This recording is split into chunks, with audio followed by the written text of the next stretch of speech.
I don't know. I'm sure it's pretty easy to find out. Gas lawnmowers came right up. Will ban the sale of new gas-powered lawnmowers other than safety tools in 2024. Okay, we're breaking. I mean, we're breaking news. Breaking news. Only 10 months late.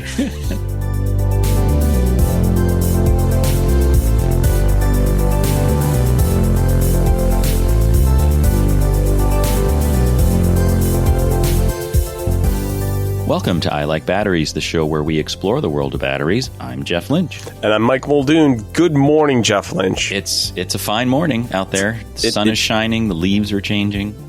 They are. Yeah, no, we definitely, the leaves are changing. The leaves are falling off. And you know what's, you're showing me the view out your window. Yeah, I'm in the basement this morning, so the view is not as good. But I did do a fair amount of work this whole entire weekend in the shed, and I will say the Wave 2 is amazing in terms of its heating ability. So because it was cool and it got in the 40s. It was in the 40s, yes. Yeah, and I do like the standpoint that I have it hooked up to my River 2 Pro, my EcoFlow, and so okay. I just basically turn the AC on and then turn the Wave 2 on from in the house, and I can look at what the temp of like the outlet as well as what the ambient temp is in the shed. Supposedly in the shed, it's more like there's a temperature meter somewhere on the Wave 2 that's saying what the temperature it feels like it is in the in there, which is I have my little thermometer near there, so it's a couple degrees off, but obviously different temp at different places since it's forced air, so to speak. So that does make some temperature changes, but it's great. Warms it up so I can get in there, and then generally I shut it down. But I've noticed between 300 and 400 watts is about all it's taking. Maybe peaks up to 500. So I like it. And it got up to about 107 degrees at its warmest of air temp coming out of the... Oh, out of the unit, yeah. Out of the unit, yeah. So interesting. Yeah, I had another disappointing EcoFlow River thing, and I may have to send them a message because... Oh, do tell. So I was changing the oil in the car this weekend, so I put it up on my my Quick Jacks, which has an AC powered hydraulic pump that raises and lowers the car. So the car is up on the jacks, and finishing changing the oil, and the power goes out in the house. And this is AC powered, and it's plugged in the garage, and that's not supplied by the backup generator, which I just popped on. So I'm like, oh, so my car is up here on this lift, and I can't get it down without power. So I'm like, all right. So I have my River, which I thought this would work before. So I get my River, and it's a 600 watt, but it has the surge capability. So the X boost is on. I'm like, yeah, okay. So it can do the dance of higher wattage request. So I get it out, I plug it in, and I press the little button to try to raise the car again, and the AC power on the River decides to stop working. So I said, this is interesting. But then I noticed on the face of the River, on the little LCD display, it said 50 hertz. And I'm like, well, this is not 50 hertz, right? We need 60 hertz. Right. So pro tip for EcoFlow River users, you just press and hold on the AC on-off button, and it changes from 50 hertz to 60 hertz. I'm like, that's got to be the solution. Good tip, yeah. I think you can do it in the app, too. And it still didn't work. Oh. It clicked off. But then I looked like on the side of the motor that's on the hydraulic pump, it says like 550 watts max. So I'm like, why doesn't this work? So I'm a little confused. Well, I can say that I think I've had similar, quote unquote, I don't want to call them issues, but similar things happen. I think some of it has to do with the standpoint of the surge as well as like the sine waves and whatnot. I'd test it out like with I test it out with a heater. If you have like do you have a little space heater? I don't. Oh, okay. Oh, actually I do. Yeah. I do. Try it with that and like see if it has a low and high setting and change that and see if it has the same effect. It might just be that, and this is, you may be getting bad information from the jack in terms of the 550. And what I'm guessing is it similar to a compressor on a refrigerator in that it surges up to a certain amount, and its surge to get going at the beginning is higher. And I don't know that, but the only way to do it is if you had to. Yeah, I mean, maybe it surges over the maximum that the river can take. That's the only thing that's the only possible explanation that I can think of. That'd be my thought. Yeah, and this is good information for our listeners who are either, if this is your first episode, welcome to I Like Batteries. And if it's been your 200 something, hey, welcome as well. But this is just important things to understand, whether you look at any batteries from small size to large size, is that, how much voltage, how much amperage, how much wattage do you need? And in fact, Jeff, I want to interject with something that we talked about, but we didn't put in the show notes, is I'm actually going to be giving a lecture at my local middle school, of which I'm a coach, about batteries today. And so we're recording today, so I'm giving a lecture today, but the students will be able to listen afterwards. So shout out to Hampton Acadmey, a little bit of lecture today on batteries. Hopefully they learn something and they get fully charged, or at least 80% with my lecture today. So yeah. Nice. Hello, Hampton Academy. It's absolutely a little shout out. So at the time, so it is interesting. But did you have a little bit of update on some batteries and something we'll be talking about in terms of the fact that I want to talk to them about different battery types and sizes, and an 18650 correction maybe that you noticed while you were listening to the episode as you were. Yeah. So episode 215. This is episode 216. So in episode 215, as I was editing, I realized there were two mistakes I had made. One was in describing the 18650 size. I inadvertently said it was 50 millimeters tall, which is incorrect because the 18650 is 18 millimeters wide in diameter and 65 millimeters tall, and the 0 means it's a cylindrical cell. So apologies for that. The second one is I was talking about the 44800 from Tesla, which they call the 4480, and you can listen to episode 215 to get a little history on that. Is when those cells are arranged in a module, they're not packed tightly together as sort of the original vision I had in my head is, they just pack them so tightly together. But of course, that would allow them to, it wouldn't allow them the space to do heating and cooling of the cells inside the modules, which is necessary when you're charging the battery or getting it conditioned to be charged. So anyway, so there's space left in between the individual cells for that heating and cooling mechanism to be in place. So that's the other correction from 215 that I'd like to share. Okay. Sounds good. And that's a good segue to something I found for an article that said why your batteries die, even the rechargeable ones. And I thought, we've gone over this, but it's not a bad thing to review. Clearly, by definition, batteries change chemical energy into somewhat electric energy, as we might call it, if we were to say yes. That, right? Mm-hmm. And I think having a single-use battery, whatever that may be made out of, let's call it alkaline, because we've seen a couple of those. When those batteries essentially have a finite lifespan, and we've talked about this in terms of rechargeable ones and how that finite lifespan is actually getting longer and longer with the battery chemistries that we have. So if you look at lithium iron phosphate batteries, you're getting thousands of charge cycles versus maybe hundreds previously. But I think in understanding the fact that we when we only have so much energy in a battery and so much uses, we have to realize that not only is it important to, in this article, put this out here, realize that and not overconsume. But the other part, you and I have talked about this, is making sure that you're at least recycling those ones that you can't do. So I have a couple, actually during my lecture today, I have a couple single-use batteries that are there, and don't forget, you need to try and recycle these or move over to something. And I have some Pale Blue batteries that I'm going to bring in. Yeah, we like that. Thanks to Tom and the folks at Pale Blue to be able to show the difference of how to recharge that. But I think it's important as we continue to look at lithium, and the article talks about this as well, is that we're only going to have so much energy that's there. And the other part I want people to think about, we talked about the fact that it's getting a little colder, Jeff.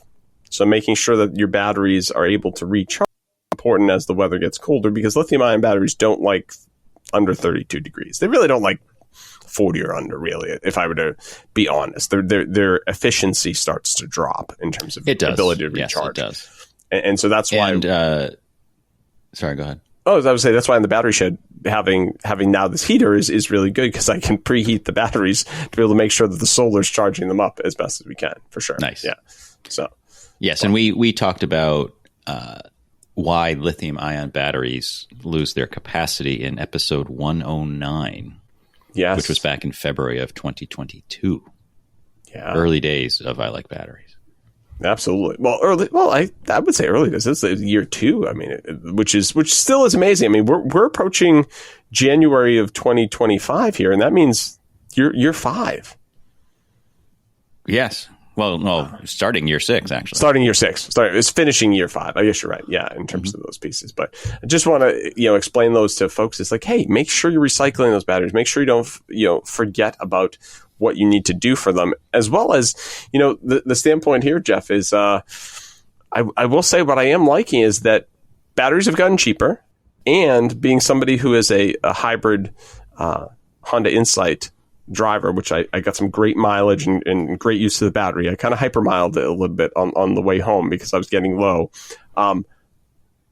This company that sounds like Chevy, but it's not Chevy. It's decidedly not Chevy. It's not Chevy, but has come out with a really effective price point on a plug-in hybrid. And it's the first plug-in hybrid that I've seen that has a lithium iron phosphate battery. And that's what makes it interesting to me. What did you think about that when I kind of shared the link to this?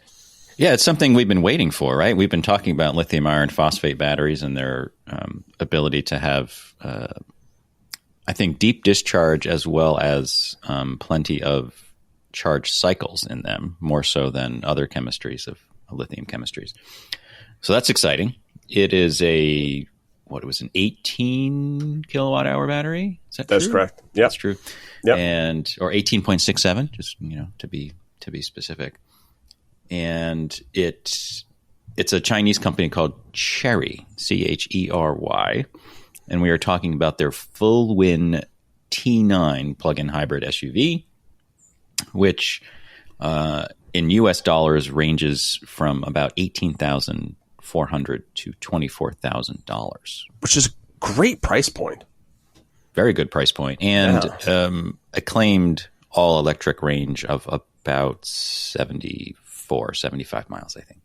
Yeah, which is kind of that sweet spot, right? So you could be able to get some really good travel around town, so to speak, but then have that ability to be able to go. And I don't know if you're going to look at this while I talk a little bit more. I didn't see what size their tank is. I mean, it's kind of like for my car, I have a 10.6 gallon tank in the Honda Insight. So it's not a large tank, but I get good range because of the combo. And it's not a plug-in hybrid there. What is interesting to me, and you're starting to see these, is there's 2 different trim levels on this vehicle. You have a 5-seat and a 7-seat option. So that's really nice for people who have a family and want to have more of a travel vehicle that's there. Different wheelbases. It has what you would think in terms of driver assistance. They have level 2 assistance, lane departure, all the other pieces of the equation that you would hope to have. If we look at it, the 1.5T engine has a maximum power of 115 kilowatts, which is 154 horsepower. If we're just trying to say, like, hey, how much power does it have in the vehicle? And as we said, it's lithium iron phosphate pack that's there. The other piece that when I looked at this that is there's 5 driving modes, and I can say that I personally like this. In my vehicle, I have essentially 3 different driving modes in my hybrid. I have an eco, a sport, and I have an EV. So I can actually, if I have enough charge on my battery, actually tell the Insight, I just want to be EV. So I just want to be on battery only. And as long as I have enough, it's going to do that until it essentially shuts the EV mode off. In the eco, it's kind of going back and forth. And in the sport, it's actually using both in order to be able to get that. But the modes are HEV, EV, normal, economy, and sport. So very similar type of modes that are there. So we're seeing some really great things in terms of more and more of these vehicles coming on. We did look up some information. they are looking to make a re-entry. I guess they've had a couple attempts into the U.S. market. I think a re-entry is the re-entry. 2 other attempts. So they have not made it to the U.S. market. But just for our listeners, like, hey, could I buy one of these in the U.S.? The answer is no, not today. So far as in September, the Fulwin T9 sold 11,155 units in China. So more. I've found more details about. Okay, great. So awesome. It's a 70-liter fuel tank, which is about 18.5 gallons, U.S. gallons.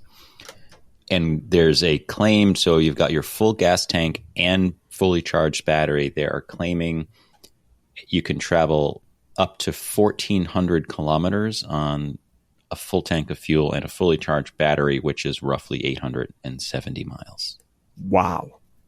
That's impressive. Mm-hmm. I mean, that really is pretty impressive. Road trip. Yeah. You're going to have to change drivers before you have to put gas in the car.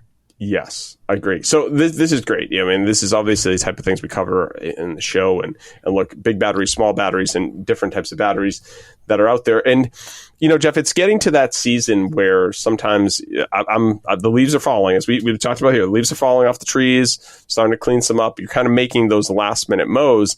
And there's a company that we know of called John Deere that, they're trying to go a little bit more EV. I mean, obviously they have small mowers, big lawn tractor equipment, farming equipment. But I did not realize they've got a pretty big ride-on mower now, and they even upgraded it too. Would you say they're going green? They're going green. That's good. Yeah. Okay. I will say that. Good. How long did you prep that one? I just thought of that. Okay, good.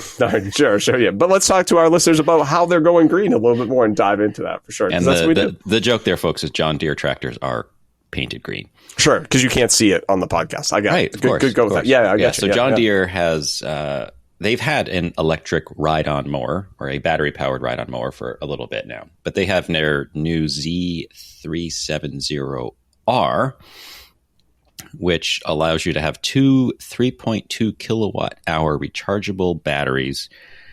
And they claim it will mow 3.5 acres, whereas their old model only covered about 2 acres. Right.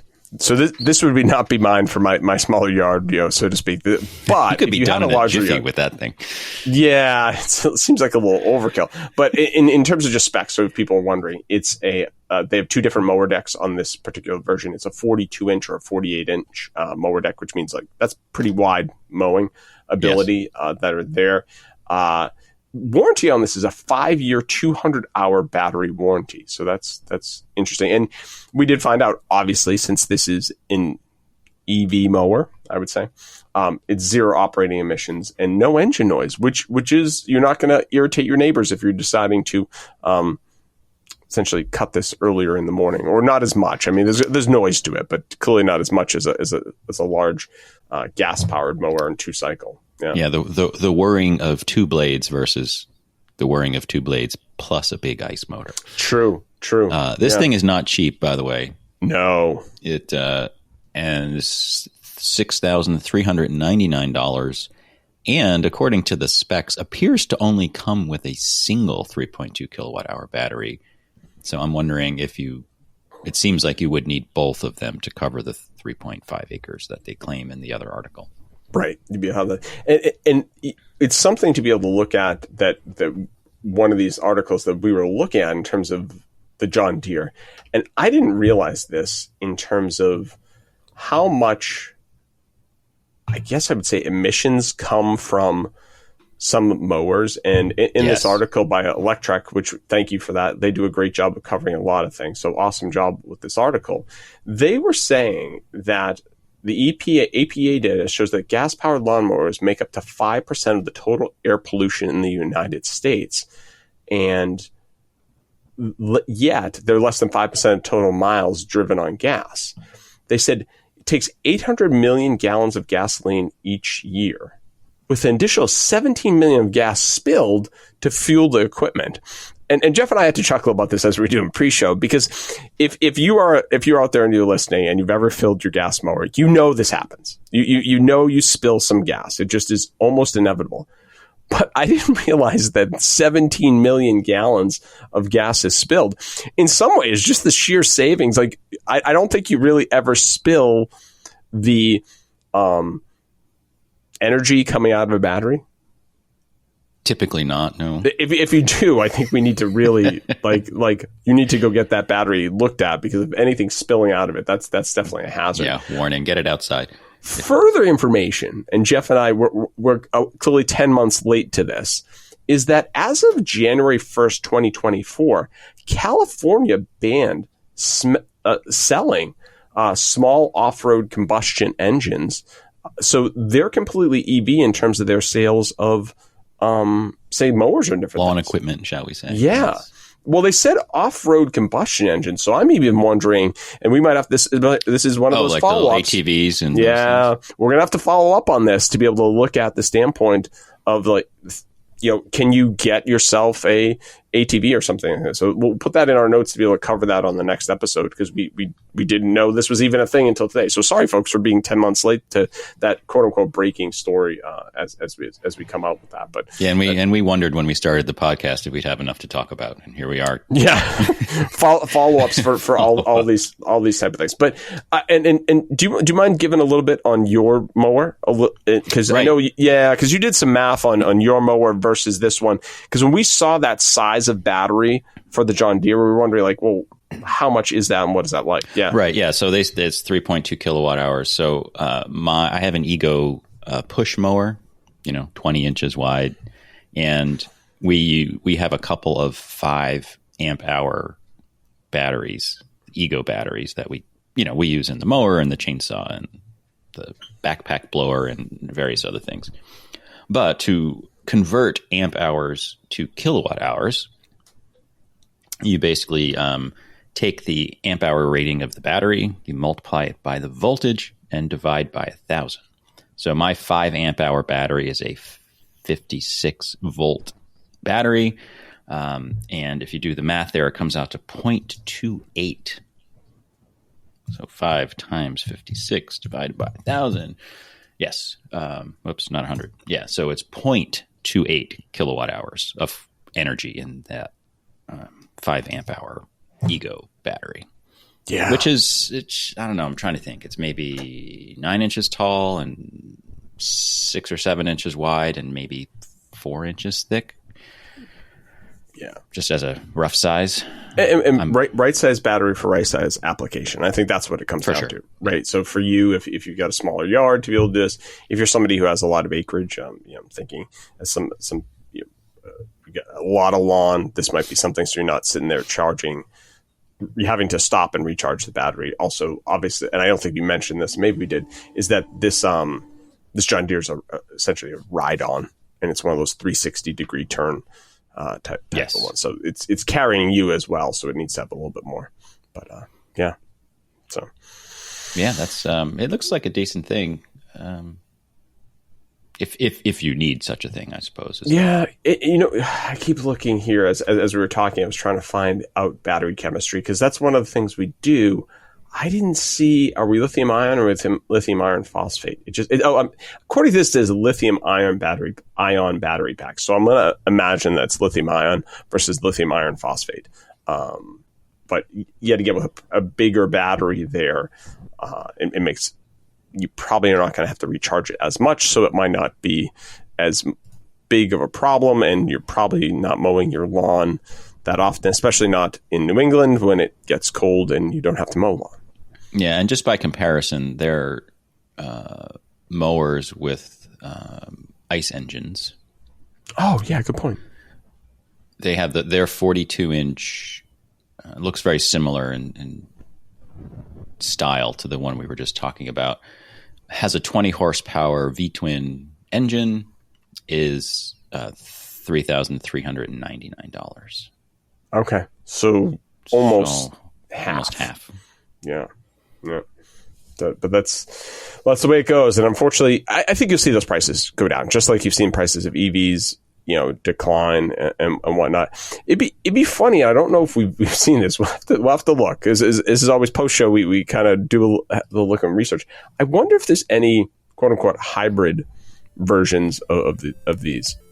like plug-in hybrids. I have yet to see it, but I don't know. Plug-in hybrid mower, yeah. Plug-in hybrid. Well, I don't know. I mean, it's a smaller engine. Maybe it's just running the mower. Maybe one of them is running the ability to have it self-propelled. So I don't know. It'd be something to look at some research. I wouldn't think I have not seen it yet, but that does not mean anything in terms of those. But do you have anything else to add, Jeff, for our show today? I know you had some thoughts, but no, I don't think so. I think I think we're good. I enjoyed recording the show with you this morning. I always enjoy that, and hopefully our listeners enjoyed it.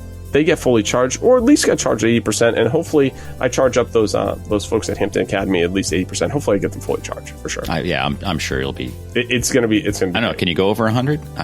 Maybe. Well, I don't want to overcharge a battery. We know what happens with those things. We do. Sure. Yeah, absolutely. All right, folks, have a great week. Take care, and like I said, stay fully charged.